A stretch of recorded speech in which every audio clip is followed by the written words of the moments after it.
ایک دفعہ کا ذکر ہے کہ یونان کے شہنشاہ کسی بات پر اپنے وزیر سے ناراض ہو گئے۔ غصے میں اس نے وزیر کے لیے سزائے موت کا اعلان کر دیا۔ پھانسی کا وقت شام 6 بجے مقرر کیا گیا تھا۔ پھانسی کے وقت وزیر عدالت میں موجود نہیں تھا۔ شہنشاہ نے سپاہیوں کو حکم دیا کہ جاؤ اور وزیر سے کہو کہ اسے شام ٹھیک 6 بجے پھانسی دی جائے گی۔ شہنشاہ کے حکم پر سپاہیوں کا ایک گروہ وزیر کے گھر پہنچا۔ اس کے گھر کو چاروں طرف سے گھیر لیا گیا۔ کچھ سپاہی گھر کے اندر چلے گئے۔ اندر جا کر دیکھا جشن کا ماحول ہے۔ اس دن وزیر کا سالگرہ تھا۔ رشتہ دار اور دوست اس کے گھر میں موجود تھے۔ گانا بجانا رقص جاری تھا۔ پکوان کی خوشبو پورے گھر میں پھیل رہی تھی۔ مجموعی طور پر وہاں کا ماحول بہت خوشگوار تھا۔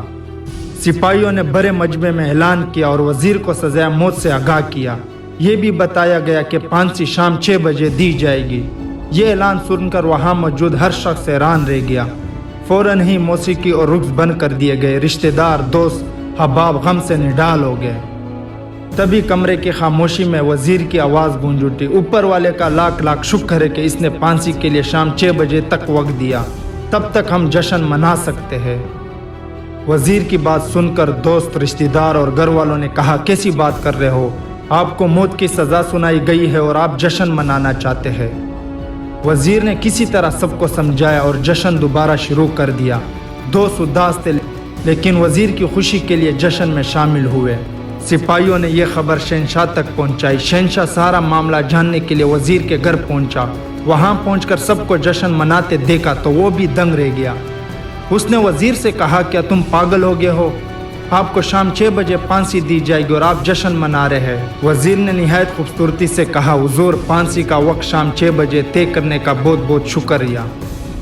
اس طرح مجھے شام 6 بجے تک وقت مل سکتا ہے۔ اگر آپ مجھے یہ وقت نہ دیتے تو میں اپنے گھر والوں کو، دوستوں اور رشتہ داروں کے ساتھ کیسے جشن مناتا؟ میرے پاس پھانسی سے پہلے شام تک کا وقت ہے، میں اس سے کیوں ضائع کروں؟ میرے پاس جو بھی وقت ہے میں اس سے خوشی سے گزارنا چاہتا ہوں۔ یہ سن کر بادشاہ نے وزیر کو گلے لگایا اور کہا، وہ شخص جو وقت کی قدر کرتا ہے، جو زندگی کا ہر لمحہ خوشی سے گزارنا چاہتا ہے، اسے موت کیسے دی جا سکتی ہے؟ اسے جینے کا پورا حق ہے۔ آپ کی باتوں نے ہمارا دل خوش کر دیا۔ تمہاری سزائے موت معاف کر دی گئی ہے۔ اس کہانی سے ہمیں کیا سیکھنے کو ملتا ہے؟ زندگی خوبصورت ہے، اس کا ہر لمحہ خوشی سے گزارے۔ یہ بات یقین ہے کہ کبھی کبھی مشکل وقت ہمارے سامنے آتا ہے اور ہم پریشان ہو جاتے ہیں۔ ایسے میں ہم زندگی جینا چھوڑ دیتے ہیں۔ مشکلات سے ہمت نہ ہارے، ان کا سامنا کرے اور انہیں خوشی سے کرے۔ آپ کے پاس جو بھی وقت ہے اس کا بھرپور استعمال کرے۔ یہ زندگی بار بار آنے والی نہیں ہے، اسے آزادی سے جیو۔ Thank you.